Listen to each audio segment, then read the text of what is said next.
இயேசு கிறிஸ்து தீர்க்க தரிசனமாய் இரவு நேரத்துல ஆவியானவர் பேசினதால அந்த வேகமாய் நான் வாசிக்கிற ஜப குறிப்புகளை கொஞ்சம் தயவு செய்து கேளுங்க, காது கொடுத்து. இதுக்கெல்லாம் ஆண்டவர் இருந்து ஜெபிக்கணும் அப்படின்னு சொல்லி அவர் என்ன சொன்னாரு, மகளை முழங்கால் போடு, நான் சொல்றதெல்லாம் எழுதுன்னு சொல்லி ஆண்டவர் பேசி கொடுத்ததான வார்த்தைகள் பாருங்க. என்னென்ன வார்த்தை? முதலாவது ஜப குறிப்பு ஒவ்வொரு தெருக்களிலும் சபைகள் எழும்பும்படியாக, ஜெபாலயங்கள் எழும்பும்படியாகவும், திருவிருந்து எடுக்கும்படியாகவும் ஜெபிக்கணும். இரண்டாவது ஜப குறிப்பு, தெருக்களில் அதிக ஜப கூடுகைகள் நடைபெறும்படியாய் ஜெபிக்கணும்.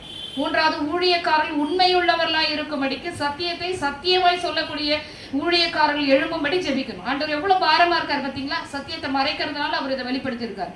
ஊழியக்காரஇடத்துல 9 வரங்களும் நிரம்பி இருக்கும்படியும், வரங்கள் வல்லமையாய் செயல்படும்படிக்கு, வரங்களை பெற்ற ஊழியக்காரர்கள் பிசாசின் ஆளுகை வராதபடி.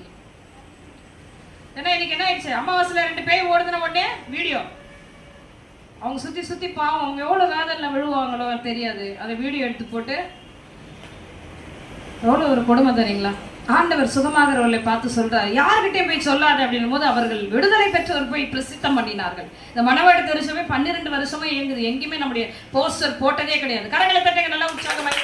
அதெல்லாம் தேவனுக்கு பிரியம் இல்லாத விடுதலை பெற்றவர்கள் போய் கூட்டிட்டு வருவாங்க. அப்படிதான் ஆண்டவராக இயேசு கிறிஸ்துனுடைய வல்லமையை குறித்து அவர் வாழ்ந்த நாட்களே பிரசித்தம் பண்ணார்களாம். அவர் வேணாலும் போது அங்க என்ன பண்ணாங்க, ஊரெல்லாம் போய் சொல்லி கூப்பிட்டு வந்தாங்களா. அது மாதிரி அப்போ 9 வரங்களும் கிரியை செய்கிறவர்களுக்குள்ளே பிசாசின் ஆளுகை வராதபடிக்கு ஜெபிக்கணும். அடுத்தது, எருசலேம் தேசத்திற்காக தொடர்ந்து ஜெபிக்கணும். நான் மாம்சமான யாவர் மேலும் என் ஆவியை ஊற்றுவேன், உங்கள் குமாரரும் குமாரத்திகளும் தீர்க்க தரிசனம் சொல்லுவார்கள், உங்கள் மூப்பர் சொப்பனங்களையும் உங்கள் வாலிபர் தரிசனங்களையும் காண்பார்கள் என்று யோவேல் 2:28 கூறியிருக்கிற தீர்க்க தரிசனம் நிறைவேறும்படி ஜெபிக்கணும். ஆண்டவர் ஊற்றியாட்டு, ஆனாலும் என்ன ஆயிடுச்சு, அது அநேகர் பரிசுத்தாவை பெற்றுக்கொள்ள ஒரு தாகம் இல்லாம இருக்காங்க. அடுத்தது, ஓய்வு நாளை அசட்டை பண்ணுகிறவர்களுக்கு பாடுகள் கேடுகள் வரும், கண்ணிகள் வருவிக்கப்படும்.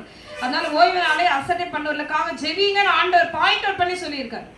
அடுத்தது, பலிபீடத்தில் ஊழியக்காரர்கள் மூலம் மனுஷருடைய சத்தம் கேட்கக்கூடாது, பரிசுத்த ஆவியானவருடைய வார்த்தையின் சத்தம் மட்டுமே கேட்க வேண்டும் என்று ஜெபிக்கணும். 9வது குறிப்பு, ஆண்டவர் நாமம் தரிக்கப்பட்டவர்கள் வேத வசனத்தை எடுத்து வாசித்து அதன்படி ஜீவிக்க வேண்டும் என்று ஜெபிக்கணும்.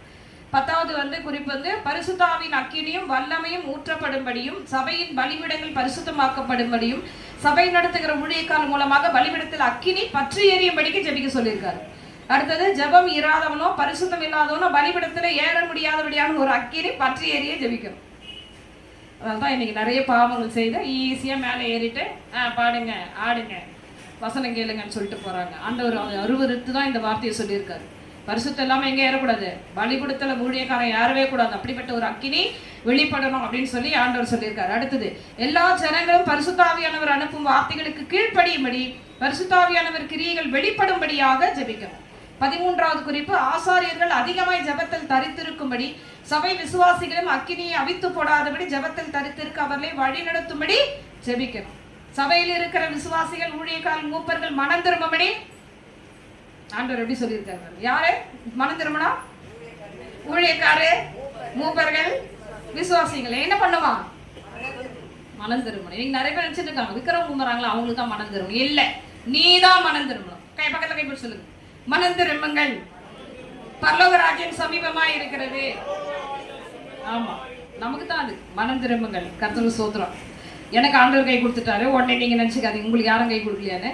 கர்த்தர் நாமம் மேம்படட்டும். அதுக்கடுத்து வியாதியர்களுக்காக ஜெபிக்க சொல்லியிருக்காரு. கடைசி கால எச்சரிப்பாகிய வெளிப்படுத்தலில் உள்ள காரியங்களை பலிபீடத்தில் உள்ள ஊழியக்காரர்கள் விசுவாசிகளுக்கு சொல்லும்படி ஜெபிக்கணும். இன்னைக்கு நிறைய இடங்கள்ல வெளிப்படுத்தலின் விசேஷம் பிரசங்கிக்கப்படாதபடி இருக்கிறது.